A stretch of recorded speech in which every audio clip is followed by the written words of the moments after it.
सध्या राज्यभरात विधानसभा निवडणुकीची रणधुमाळी सुरू आहे। प्रचारासाठी मोजके तास शिल्लक असल्यानं सगळीकडे राजकीय वातावरण तापल्याचं पाहायला मिळत आहे। सत्ताधारी आणि विरोधी पक्ष यांच्यात आरोप प्रत्यारोपांच्या फैरीही सुरू आहेत।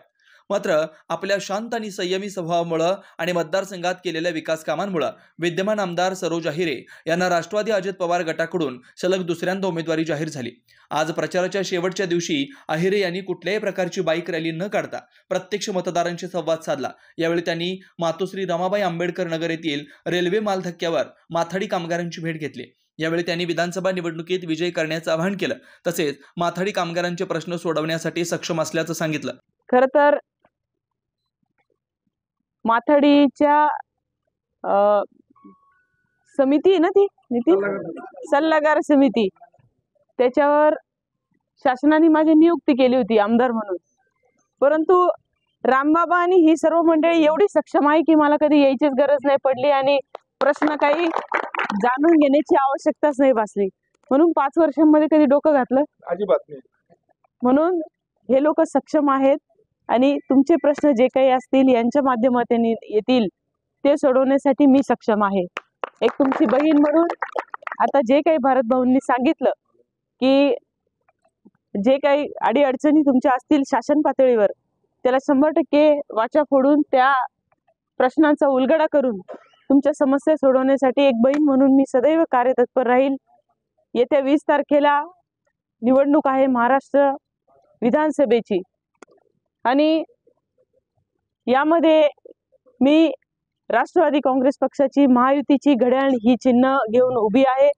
आपले सर्वांचं आशीर्वाद 2 नंबरचं बटन आहे, अनुक्रमांक 2, त्या घड्याळ चिन्हावर, घड्याळ आपलं चिन्ह आहे, घड्याळ चिन्हावर आपलं भरभरून मतदान द्यावं।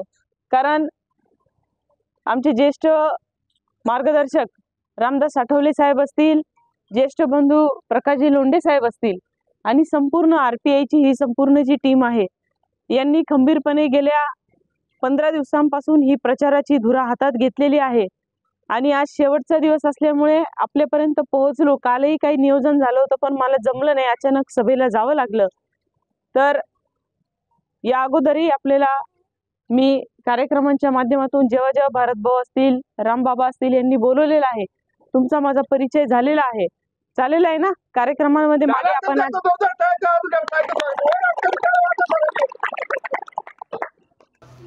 महायुतीच्या प्रचारासाठी माथाडी कामगार कंत्राटी कामगारांनी केली नेहमीच घाई, कारण का या मतदारसंघामध्ये निवडून येणारी आमची सरोजताई, या मतदारामध्ये 100% निवडून येणारे सरोजताई कामाला आम्हाला मार्गदर्शन करतो नेहमीच आमचा भाऊ विक्रमभाई।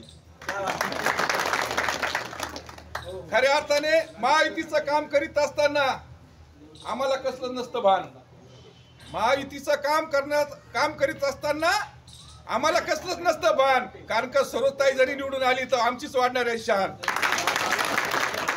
सरोजताई निवडून आली तर आमचीच वाढणार आहे शान। ताई 100% तुमच्यावर आमचं राहील ध्यान, कारण का तुमच्यासाठी आम्ही सर्वच माथाडी कामगार करणारे जीवाचं